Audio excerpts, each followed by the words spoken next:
65वां बाब और इसकी 9 आयत से लेके 11वीं आयत तक हम सुनेंगे। और खुदावन अपने पाक कलाम में यूं मरकूम करते हैं, तो जमीन पर तवज्जो करके उसे सैराब करता है, तो उसे खूब माला माल कर देता है। खुदा का दरिया पानी से भरा है। जब तो जमीन को यूं तैयार कर लेता है तो उनके लिए अनाज मुहैया करता है, तो उसकी रेगारियों को खूब सैराब करता और उसकी मेंढों को बिठा देता है, तो उसे बारिश से नरम करता है और उसकी पैदावार में बरकत देता है। तो साल को अपने लुत्फ का ताज पहनाता है और तेरी राहों से रोगन टपकता है। वो बियाबान की चरागाहों पर टपकता है। खुदावंद के पाक कलाम में पढ़े और सुने जाने पर उसकी बरकत हो। आमीन।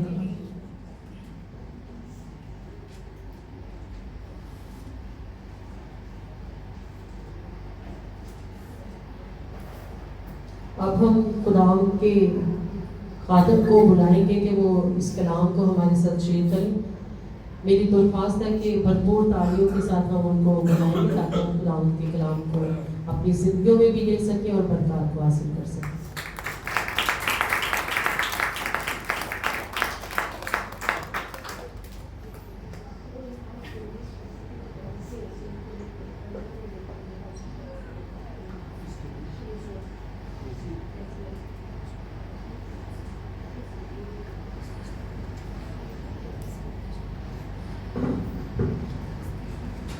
खुदावंद में आपकी सलामती हो।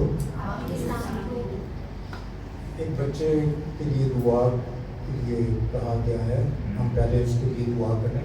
उसे हॉस्पिटल लेकर गए एजीएल के लिए। हम सब मिलकर दुआ करेंगे।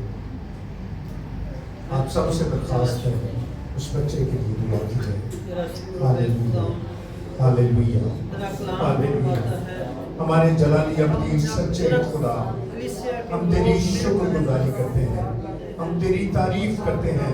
हम तेरी पाक हजूरी में आए हैं और तू हमारे दरमियान मौजूद है। हमारा ईमान है, हमारा यकीन है और खुदावंद खुदा कामिल भरोसा है पाक जलाली अब्दी खुदा कि तू हमारी दुआओं को सुनकर उनका जवाब देता है।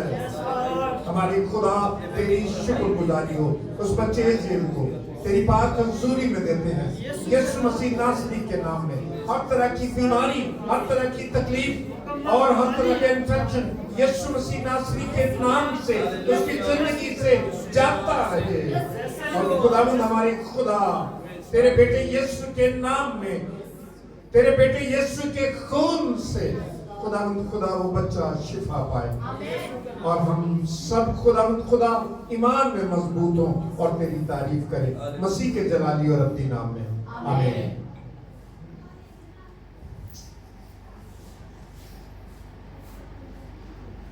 आज जो आयत मैंने आपके लिए खुदा के पाक की रहनुमाई में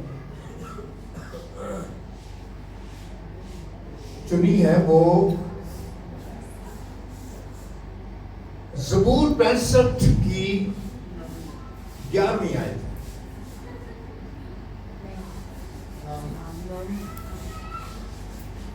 ज़बूर 65 की 11वीं आयत है। ठीक है, ज़बूर 65 की 9वीं आयत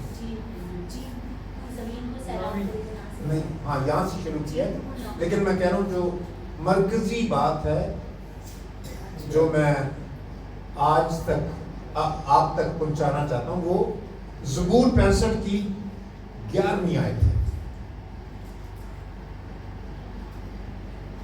9वीं आयत से मैंने 12वीं आयत का आधा हिस्सा जो है वो भी पढ़ा है और जो मेन है वो 11वीं आयत है। जरा हम इसे फिर देख रहे हैं। तू साल को अपने लुत्फ का और गौर से पढ़े। तू साल को अपने लुत्फ का ताज पहनाता है और तेरी राहों से रोगन टपकता है। हालेलुया। क्या आप इस ईमान के साथ यहां आए हैं कि खुदावंद आपको बरकत देने को है, आपको ब्लेस करने को है, आपसे बात करने को है। अपने खादिम के मुंह में उसने अपना कलाम रखा है। क्या ये आपका ईमान है? तो आपको बरकत और ब्लेसिंग मिलेगी, आप बरकत पाएंगे। और इस कलाम के वसीले से जो कुछ आपको करना है आपको सिखाया जाएगा, आपको खुदा का रूह तरगीब देगा। आपको कैसे चलना है इस बात के लिए आपको खुदावंद सिखाएगा। यहां पर लफ्ज है साल, मतलब 365 दिन। वो साल जिसमें जब 365 दिन गुजर जाते हैं तो हम बताते हैं कि अब मैं 55 साल का नहीं बल्कि 56 साल का हो गया। हमारी काउंटिंग में तब्दीली आ जाती है। ये नेचुरल सी बातें हैं जो होनी हैं, लेकिन कुछ बातें वो हैं जो आपने करनी है। 2025 आ रहा है और 2025 में आप क्या चाहते हैं? तब्दीली। क्या चाहते हैं? तब्दीली। क्या तब्दीली आएगी? क्या हम जो इस इलाके में रहते हैं इससे अच्छे इलाके में चले जाएंगे? क्या अगर हम पाकिस्तान में हैं तो बैरून मुल्क चले जाएंगे? क्या अगर हम दाल खाते हैं तो गोश्त खाना शुरू कर देंगे?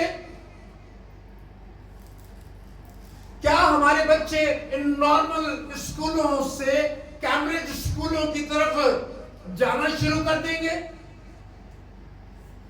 ये कौन सी तब्दीली है जो खुदा बख्शता है और देता है और वो कहता है वो लुत्फ का ताज है। किसका ताज है? लुत्फ का।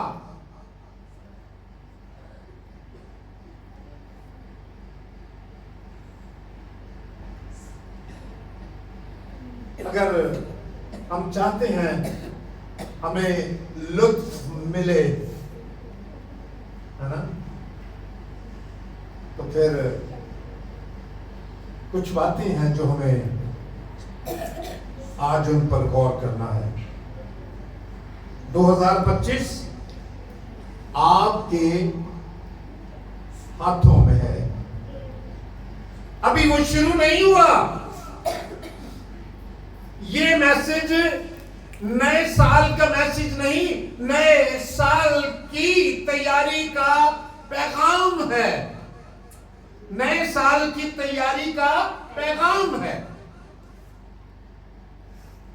वो क्या करता है? तुझे लुत्फ का ताज पहनाता है।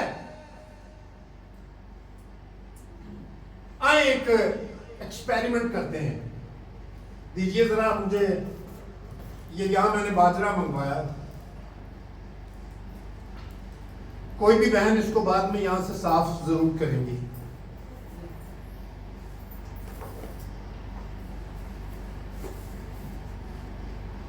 एक छोटा बच्चा मेरे पास आ जाए, कोई भी।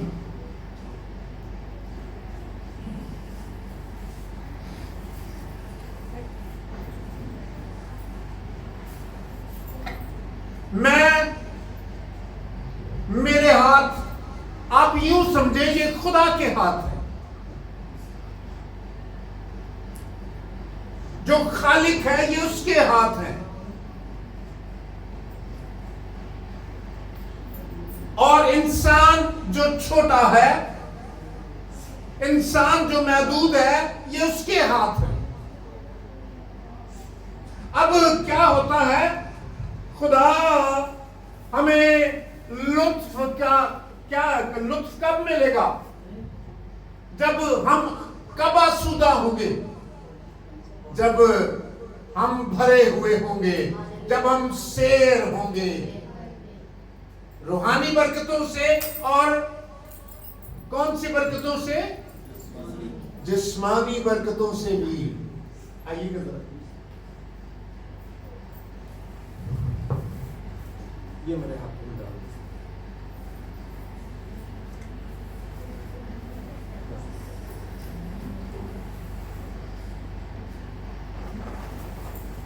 ये खुदा के हाथ हैं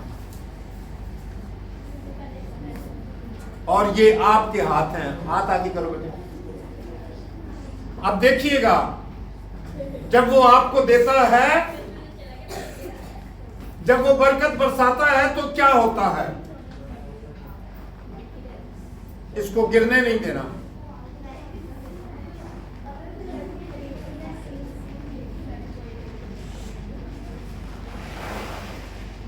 क्या हुआ है? ये उसके हाथों में पूरा नहीं आया, ये उसके हाथों से कहीं ज्यादा है।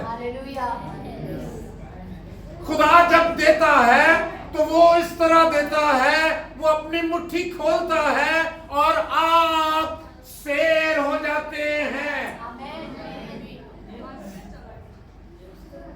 इसको शॉपर में दरवाजे के पास में। अब देखते हैं एक हवाला, मैंने जो कहा है।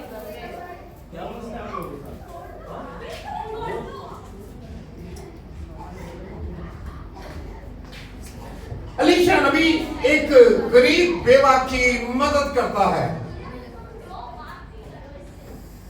गरीब बेवा कर्ज में फंसी हुई है, जैसा कि आज के दौर में बेशुमार हमारे बहन भाई कर्ज जैसी लानत में फंसे हुए हैं।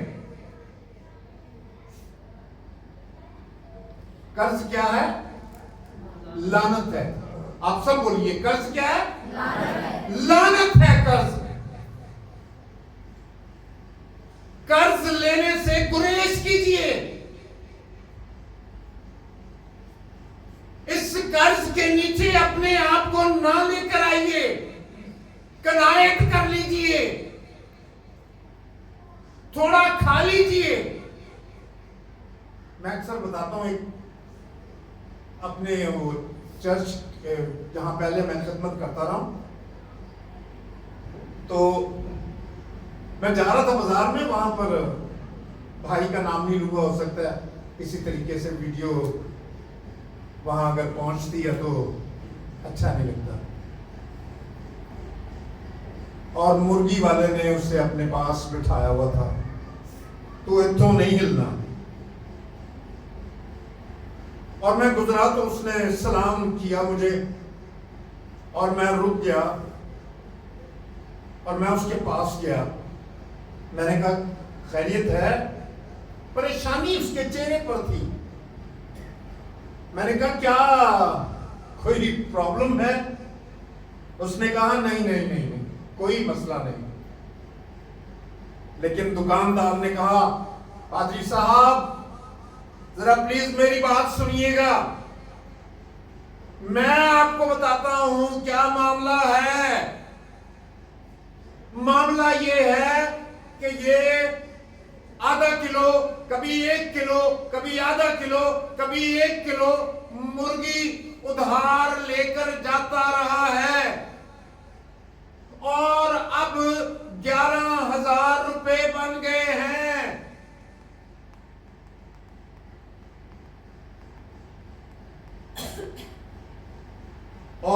ने बड़े वादे किए हैं, अब मैंने इसे बिठा दिया यहां पर। अब ये उस वक्त जाएगा जब ये पैसे देगा।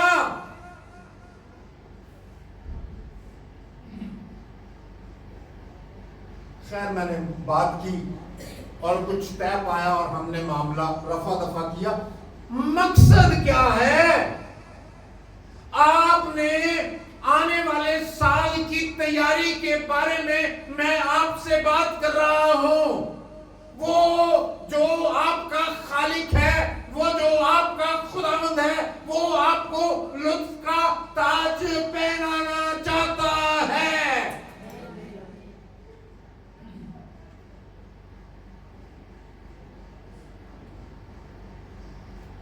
वो चाहता है तब्दीली आ जाए। हम दुआ करते हैं तब्दीली आ जाए।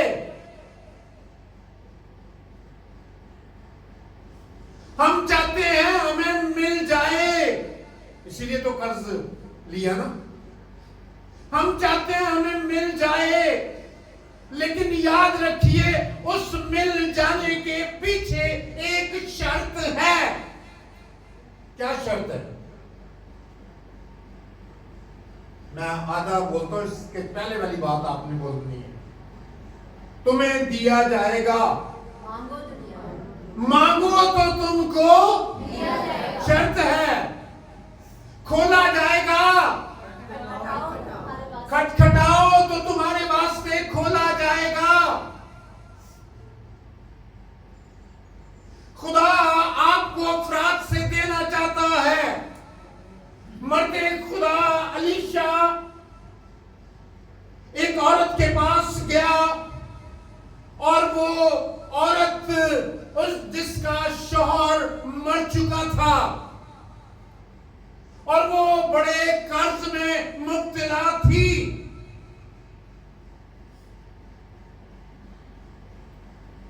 और अलीशा ने उससे कहा, मैं तेरे लिए क्या करूं?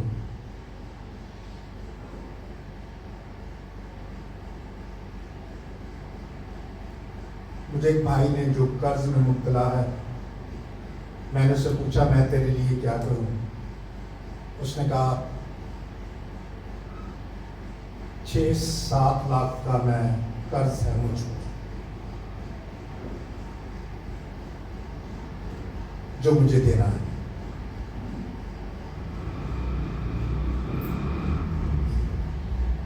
मैंने क्या जवाब दिया? उसको हम रहने देते हैं। अलीशा क्या कह रहा है? अलीशा ने पूछा मैं तेरे लिए क्या करूं? और उसने क्या कहा?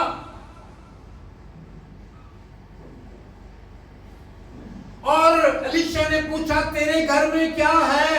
अब क्या बचा है? क्या उसने कहा? बर्तन है, खाली बर्तन। उसने कहा मेरे पास तेल है कुप्पी में थोड़ा सा, इसके अलावा मेरे पास और कुछ भी नहीं है। दूसरी सलातीन 4 बाब में इसका जिक्र है, मेरे पास इसके अलावा और कुछ नहीं है। नबी ने उससे कहा, मर्दे दुआ ने उससे कहा, जाकर बर्तन ले ले, आस पड़ोस से उधार मांग ले, बर्तन खाली, और जितने तू जमा कर सकती है उतने मांग ले।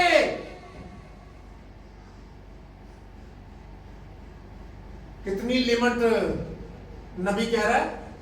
2 देख के एक देख मांग ले। कितने? जितने तू इकट्ठा कर सकती है वो मांग ले।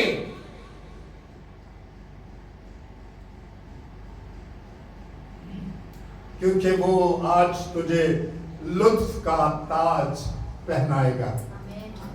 हालेलुया। तू जिन मुसीबतों में मुब्तला है,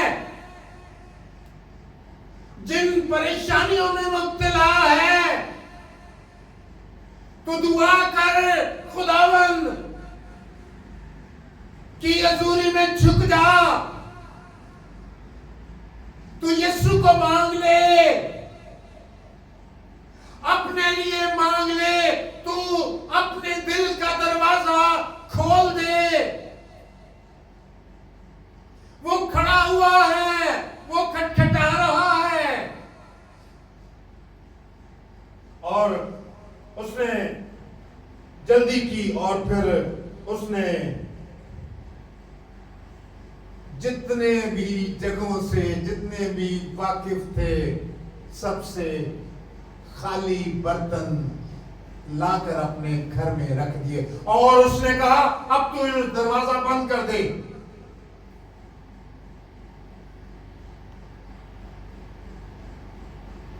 और उसके साथ उसके बच्चे के और कोई न था, और वो कुप्पी में तेल उस खाली बर्तन में मुंतकिल करती रही।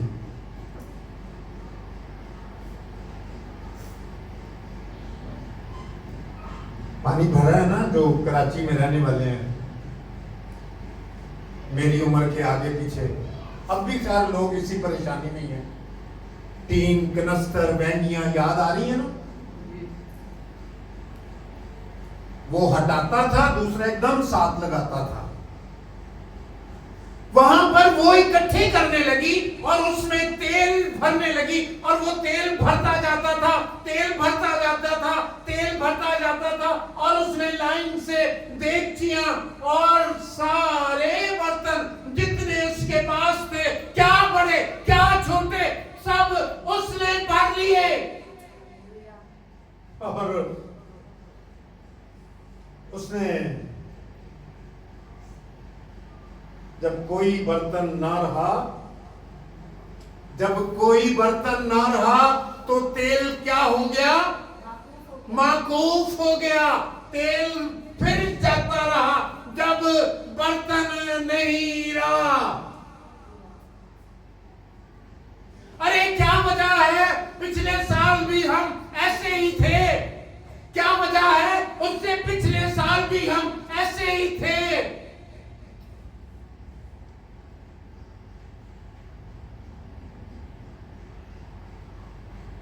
खुदा तो कह रहा है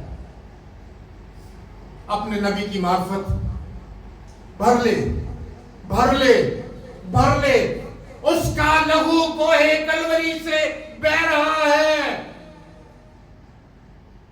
आजा और ले ले। मुझे वो गीत बड़ा पसंद है, यीशु के लहू को पुकारें, वो ही बचाता है। यीशु का लहू किसी मुर्दे का नहीं, किसी पापी का नहीं, बल्कि पाक यहोवा का है। Hallelujah, hallelujah. वो आपकी जिंदगी में जब आता है, जब आप उसके नीचे आते हैं, उस धारा के नीचे, कोहे कलवरी से बहने वाले खून के नीचे जैसे ही आप आते हैं, वो आपको धोकर पाक और साफ कर देता है। Hallelujah, hallelujah.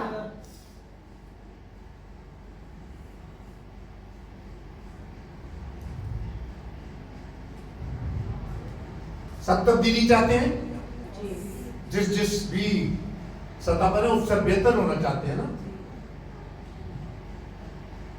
लेकिन कब बेहतर होंगे आप?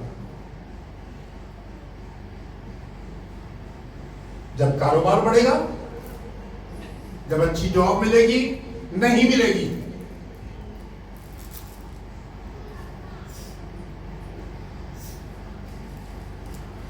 जब आप तब्दील होंगे। कब होगी? जब आप तब्दील होंगे, आपकी जिंदगी बदल जाएगी। यीशु के आने के बाद जिंदगी का तब्दील होना मुमकिन है, लाजिम है, जरूरी है।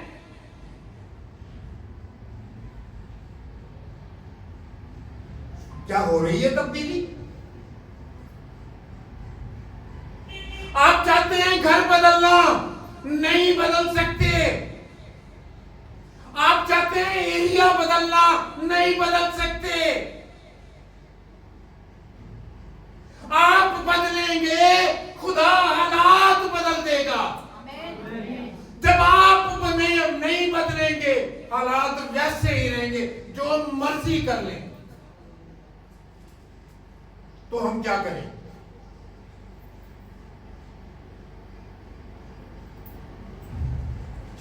शरीयत की ये किताब तेरे मुंह से ना हटे, बल्कि दिन और रात तेरा इस पर ध्यान रहे। यीशु ने कहा, अब रही मेरी और मेरे घराने की बात,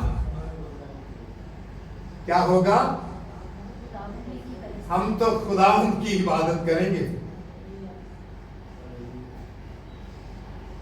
तुमने जो डबल रखा है अपनी जिंदगी में,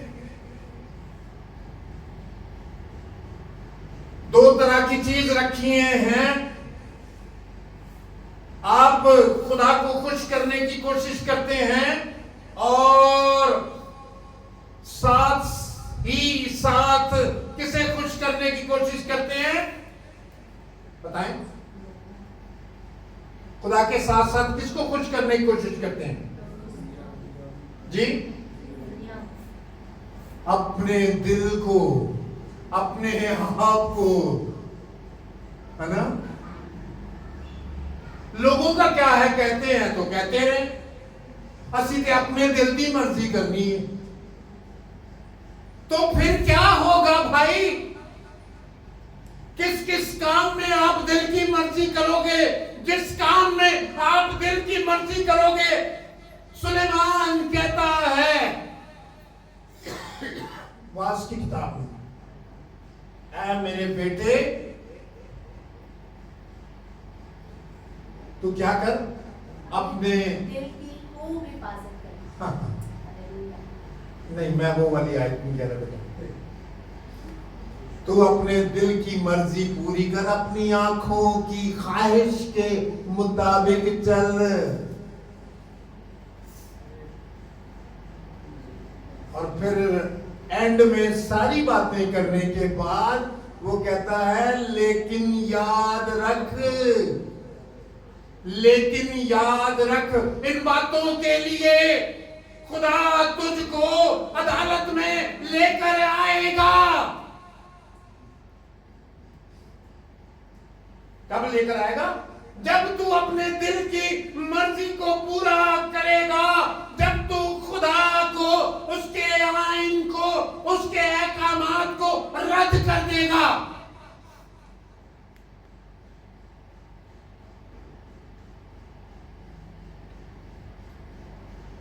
चर्च आना है अपनी मर्जी से,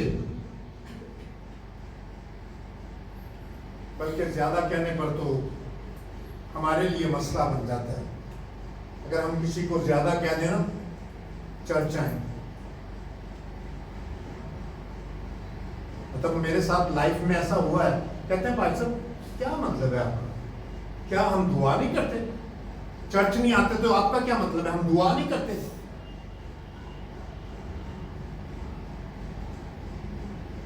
मैं नवे साल से मैंने इबादत कलाम पढ़ना शुरू किया, आप पता है कहां पहुंच गया हूं?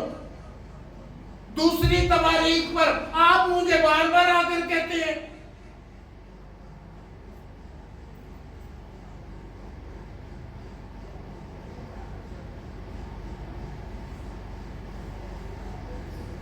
फिर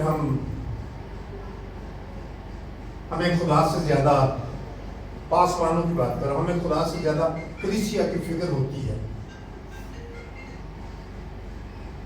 उनको तालीम देने की नहीं, इस बात की फिक्र होती है वो नाराज ना हो जाए। खुदा तो हमारा बाप है, उसको तो हम मना लेंगे, लेकिन अगर आप नाराज हो गए तो हम कहां जाएंगे? आपकी वजह से ही तो हम पासवान है ना? ये मंतिक बाइबल का नहीं है, ये मेरा मंतिक है। ये आपका ख्याल हो सकता है, बाइबल का ये ख्याल नहीं है। तू गला फाड़ और चिल्ला। खुदा ने उनको झूठे नबी कहा है जो पुराना एहदनामा भरा पड़ा है। वो किस तरह की मुनादी करते हैं? बलाम की मुनादी करते हैं, बलाम की तरह। क्योंकि बलाम ये चाहता था बिल्क बादशाह नाराज ना हो, और बिल्क बादशाह जो तहाइफ देना चाहता है वो मुझ तक पहुंच जाए।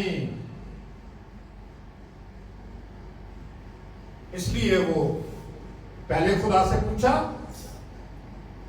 सुन लीजिए, पहले खुदा से पूछा ये जो कौम आई है, ये जो यहां से गुजर रही है, ये जिसने जमीन पर अंधेरा कर दिया है, ये जो एक बड़ा अंबो है, बड़ी तादाद है, अगर तू इधर आ मेरे पास, बलाम तू मेरे पास आ, ये देख खजाने, ये देख, ये बड़े बड़े गोदाम जो सोने और जेवरात से भरे हुए हैं, हीरों से भरे हुए हैं, ये मैं चाहता हूं तुझे दे दूं, लेकिन तुझे मेरे लिए काम करना है। और वो काम क्या है? ये जो काम जिसने इस जमीन को, सारी जमीन को छुपा लिया है, इस पर लानत कर। क्या कर? लानत कर इस पर। उसने कहा अच्छा मैं खुदा से पूछता हूं। और उसने खुदा से पूछा, खुदा ने उसको कहा बिल्कुल ऐसा ना करना, बिल्कुल ऐसा ना करना।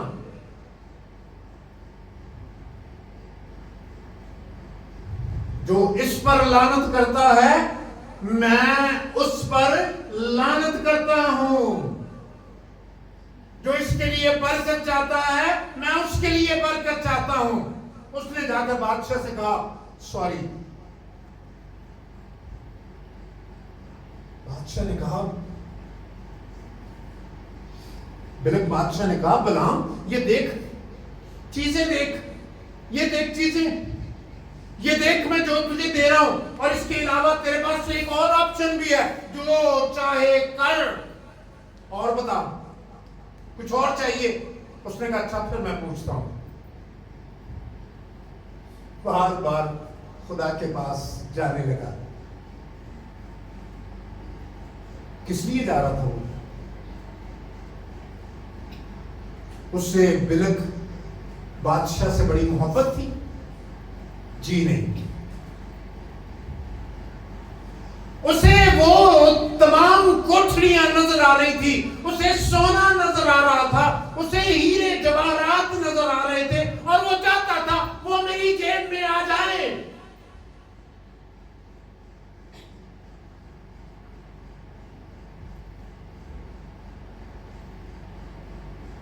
लेकिन खुदा ये नहीं चाहता था। और फिर उसने कहा ठीक है, खुदा ने कहा ठीक है। फिर जब दोबारा वो गया, फिर दोबारा गया, खुदा ने कहा ठीक है जो तेरा दिल करता है कर। याद रखिए जब खुदा आपको एक बार एक बात से मना करता है तो बाज आ जाए। ये कंडीशन है, हर एक बात में आप तब्दील होना चाहते हैं, आप चाहते हैं आपके बच्चे तब्दील हो, आप चाहते हैं आपका माहौल तब्दील हो, आप चाहते हैं आपके हालात तब्दील हो, तो आपको तब्दील होगा तो होना पड़ेगा। ये कंडीशन है। सारा साल, सारी नॉर्मल लोग चर्च में जाते रहते हैं, तब्दीली नहीं आती, नहीं। एक्सक्यूज मी, तब्दीली नहीं आएगी। जाए, जाते रहे, जाते रहे, जो मर्जी करना करते रहे। जब तक आप नहीं बदलेंगे, आपको बदलने की जरूरत है, आपको बदलने की जरूरत है। खुदा के कलाम को हथौड़े से तशबीह दी गई है। आप सुनना पसंद करते हैं? बताएं ऊंची आवाज में और मुझे यस नो का जवाब दीजिए प्लीज। क्या खुदा का कलाम जो हथौड़े की मानद है, आप सुनना चाहते हैं? वो दो धारी तलवार है, आप चाहते हैं उसे लेना? वो अंगूर का हकीकी दरख्त है और आप डालियां हैं जो फल नहीं लाती, वो उनको छांटना चाहता है। क्या आप छांटने के लिए अपने आप को तैयार हैं ताकि आपकी तंबीह हो? तो फिर कलाम सुनना पड़ेगा। ऐसे नहीं होगा कि आप किसी को पास जान गए, हेलो जी सोटी मारो मुन्नू, है ना, हेलो डंडी मारो मुन्नू, ऐसे नहीं होगा।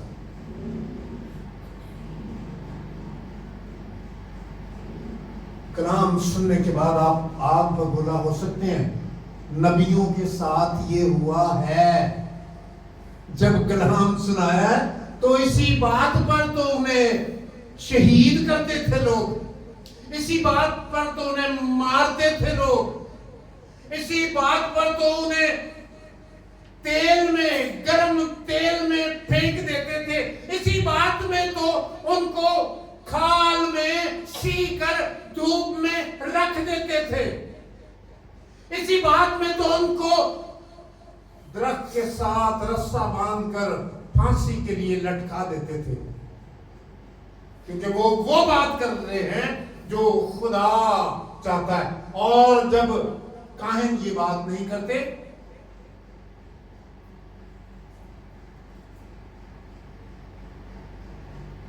एक बच्चे की मिसाल मैं देता हूं, मुझे कई घरों का पता है और शुरू से जाहिर है मैं अपने बरादरी के पास ही जाता रहा, कोई और तो जॉब की नहीं कि मेरा किसी गैर कौम वालों से राब्ता हो। अपने लोगों के पास बताते हैं, ऐस दफा 10,000 रुपया बड़े दिन तेन देता है, क्या मुझे भी कह रहा है जा 4,000 तू पादरी का मुंडा है जी, क्या मर्जी नाल चीज़ां लैके आ। उनकी डेली लगाई हुई है, डेली। अरे ये कौन सा तरीका है भाई?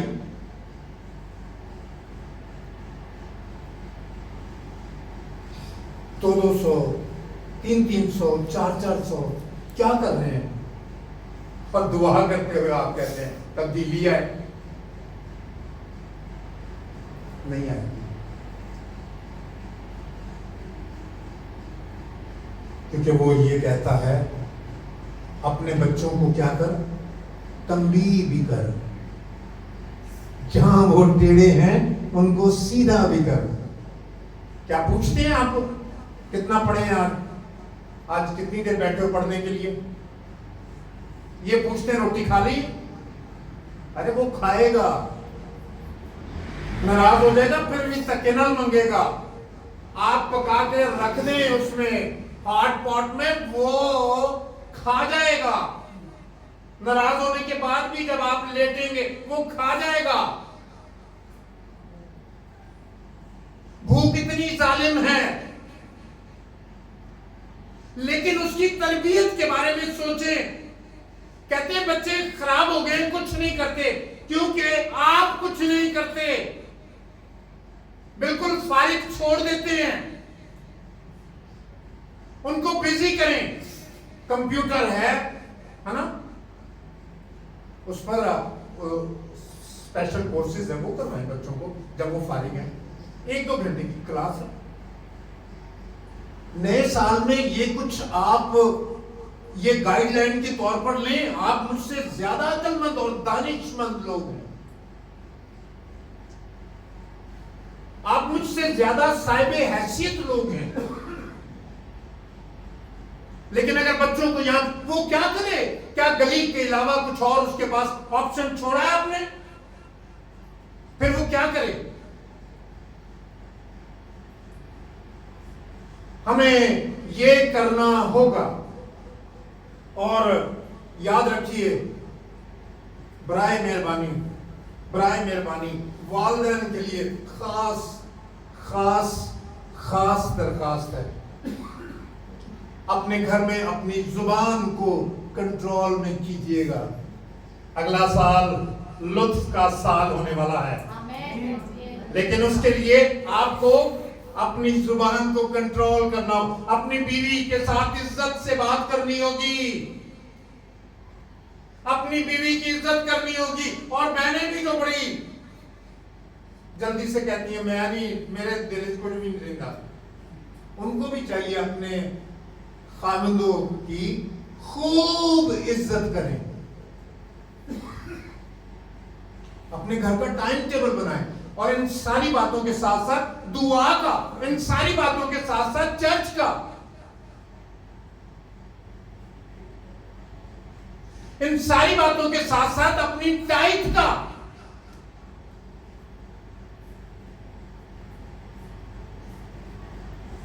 हम कहते रहेंगे, मैं तो कहता रहूंगा। अगर आपको बुरा लगे आप ना दें, लेकिन भलाई जो है, आपकी भलाई, आपकी तब्दीली उस वक्त तक मुमकिन नहीं जब तक आप बीज ना बोएंगे। बोएंगे तो उगेगा, जितना बोएंगे उतना उगेगा। यीशु मसीह की तालीम है, जिस पैमाने से तुम नापते हो उससे तुम्हारे लिए नापा जाएगा। जी नाम क्या देना, ये किसी पासवान ने सिखाया है? बिल्कुल भी नहीं। पासवान कहां से सिखा सकते हैं? यही तो वो जरिया है, वसीला है, मंबा है, और वो आपको ब्लेस करेगा। और फिर ऐसा ब्लेस करेगा,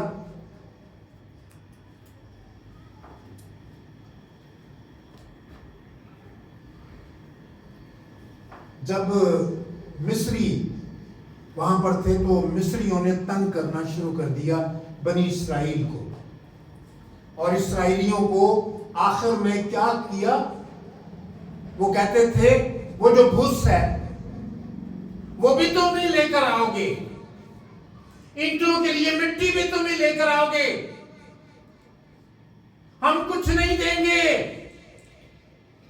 हालात तो ऐसे हो सकते हैं, ऐसी मुसीबतें आ सकती हैं, लेकिन याद रखिए उनको खुदा ने लुत्फ का ताज पहनाया। क्या पहनाया? 40 साल तक खुदा उन्हें लेकर बियाबान में घूमता रहा, उन्हें मन देता रहा, आसमानी रोटी बटेर देता रहा, पानी मुहैया करता रहा, उनके जूते ना टूटे, उनके कपड़े पुराने ना हुए। अगला साल अगर आपका खुदा के साथ रफाकत में गुजरेगा तो वो लुत्फ का साल होगा। और अगर आप ऐसे ही भागते रहे, फिर खुदा की मर्जी है वो क्या करे, और आपकी मर्जी है जितना बर्दाश्त करना है फिर करें। वो ना सुनेगा, और उसने कहा मैं उनकी दुआ ना सुनूंगा, बल्कि उनकी दुआ भी क्या होगी? गुनाह गिनी जाएगी। उनकी दुआ भी गुनाह गिनी जाएगी। तौबा के बगैर, यीशु जो राह है उसके पीछे चलने के बगैर जब आप आएंगे तो ये आपका ये आना भी आपके लिए गुनाह गिना जाएगा।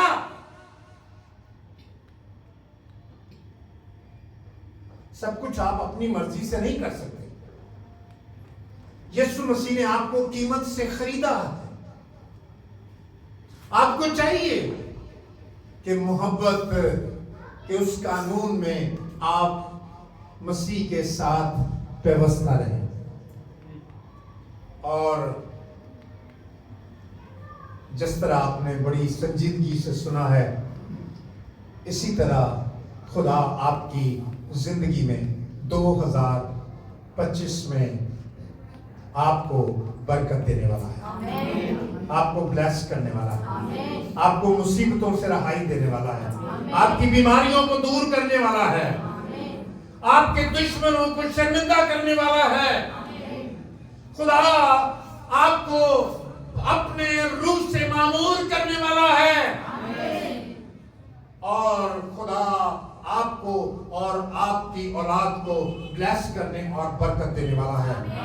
तैयारी कर लीजिए, आने वाले दिनों में बना लीजिए अपना प्रोग्राम, लीजिए चार्ट और उस पर लिखें माँ बाप मिलकर कौन कौन सी बातें और कहां कहां और कौन कौन सी ट्रेनिंग किस किस काम में बच्चों को हमने तैयार करना है, और उसके साथ एक खाना दुआ का जो खानदानी दुआ है उसका भी जरूर रखें।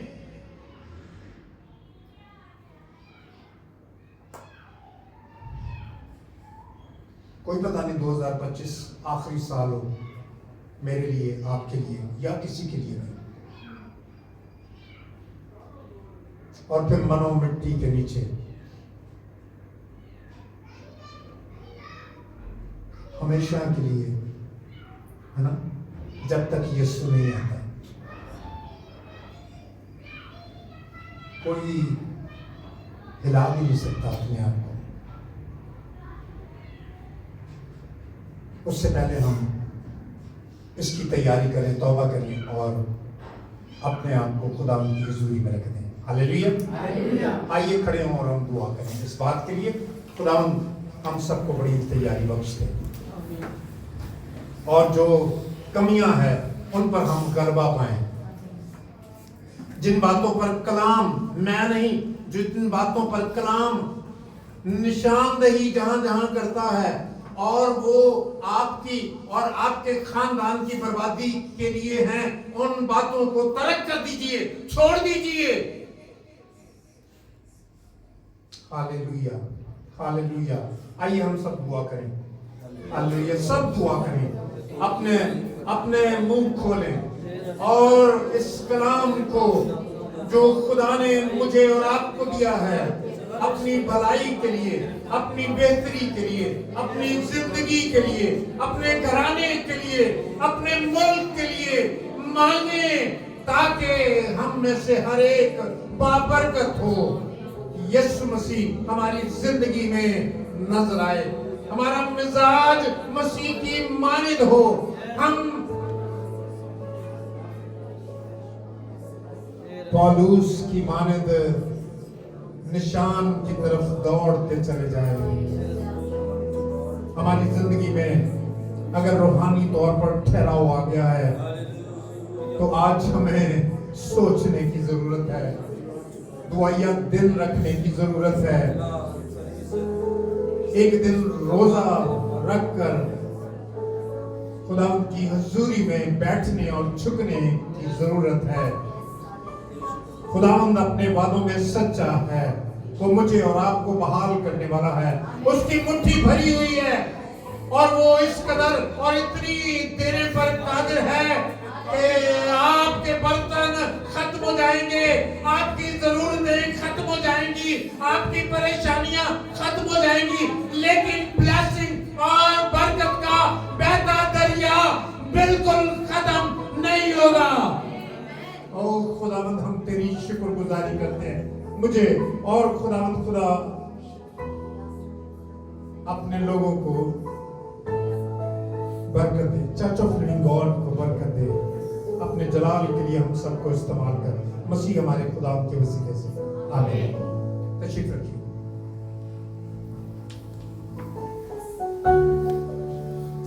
हम शुक्र करते हैं खुदा के जिंदा कलाम के लिए।